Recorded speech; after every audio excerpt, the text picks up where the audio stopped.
কিমান নকওঁ আৰু ৰাজে বহুত বেয়া পাই দিছে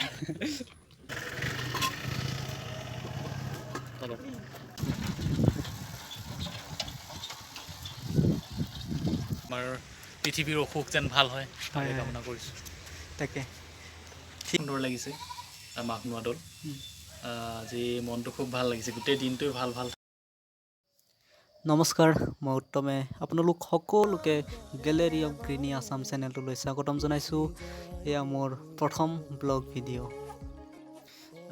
কোনো পৰিকল্পনা নোহোৱাকৈ আজি ৰাজীৱ দা আৰু মই দুয়োজনে হঠাৎ এনেকৈ ওলাই আহিলোঁ আৰু আহি থাকোঁতেই কেইখনমান সৈনিকৰ গাড়ী দেখা পালোঁ আৰু তাৰ ভিতৰতে এজন সৈনিকে আমাৰ ফালে ঘূৰি চাই মিচিকি হাঁহি মাৰিলে খুব সুন্দৰ লাগিলে দৃষ্টি চাই লওক আৰু তেখেতলোকক চেলুট জনাইছোঁ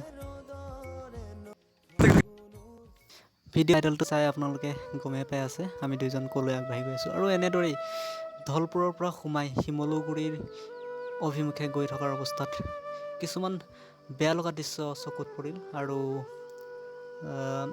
সেউজীয়াখিনি যেন অনিষ্ট হৈ গৈছে কিছু দুষ্কৃতিকাৰী পোক পৰুৱাই খেতিয়কে অশেষ কষ্ট কৰি ৰোৱা শস্যখিনি বিনষ্ট কৰিছে তাকে দেখি অলপ মনটো বেয়া লাগিল যি কি নহওক এইবোৰ প্ৰকৃতিৰ নিয়ম এনেদৰে আমি আগবাঢ়ি গৈ থাকিলোঁ শিমলুগুৰি অভিমুখে ঠিক আছে আৰু এনেদৰে গৈ আমি শিমলুগুৰি চাৰিআলি পালোঁ চাৰিআলিৰ পৰা আমি ষ্ট্ৰেইট গৈ আৰু কিছু দূৰ গৈ পেলাই আমি লেফ্ট টাৰ্ণ ল'লোঁ আৰু লেফ্ট টাৰ্ণ লৈ আমাৰ প্ৰথম ডেষ্টিনেশ্যন আমি পালোঁগৈ এয়াই হৈছে চেঁচা ব্ৰিজ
আমাৰ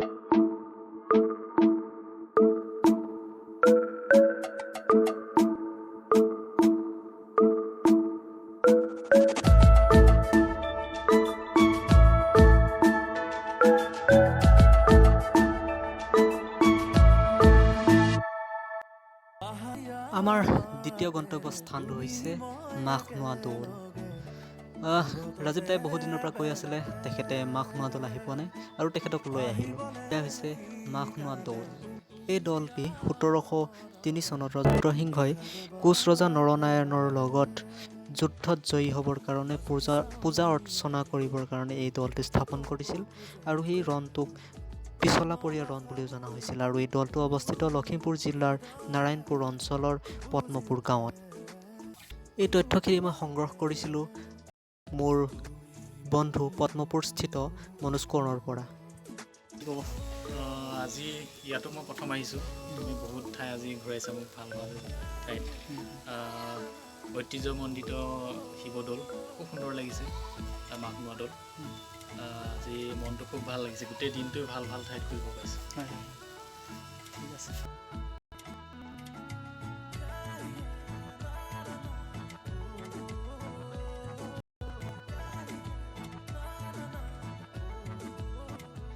দৌলটোৰ আন্তঃগাঁথনি খুব মজবুত হোৱাৰ কাৰণে আজিও এই মজবুত দৌলটি কোনো ধৰণৰ ক্ষয় ক্ষতি হোৱা নাই। অৱশ্যে কিছু ৰঙৰ পৰিৱৰ্তন হৈছে যদিও ইয়াত কোনো ধৰণৰ অনিষ্ট হোৱা নাই ভাঙি চিঙি। চাওক, দৌলটোৰ বেৰত লগাই থোৱা কিছুমান পুৰণি মূৰ্তি। 1703 চনতে স্থাপিত এই দৌলটি আজি 318 বছৰ অতিক্ৰম কৰিছে। চাওক আপোনালোকে কিমান সুন্দৰ আৰু মজবুত এই দৌলটি। আপোনালোকেও আহিব এই ঐতিহ্যমণ্ডিত ঐতিহাসিক দৌলটি চাবলৈ। ধন্যবাদ। বাঢ়িছে চোন প্ৰেমৰে বাসনা,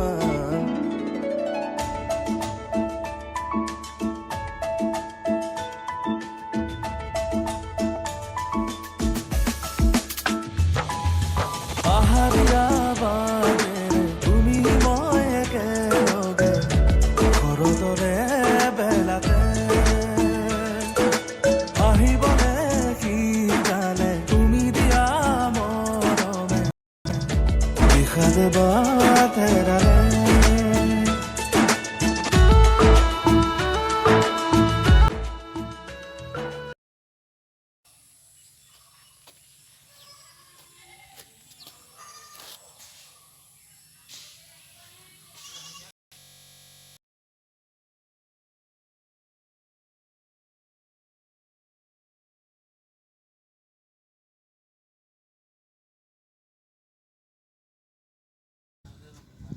দৃশ্য পৰিৱেশ দিব পৰা খুব ভাল কাম হৈছে, খুব ভাল কাম কৰিছে এইবিলাক।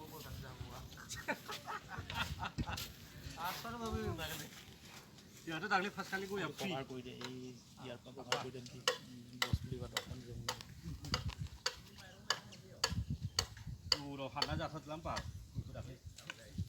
দুই পাৰে কৰিছে।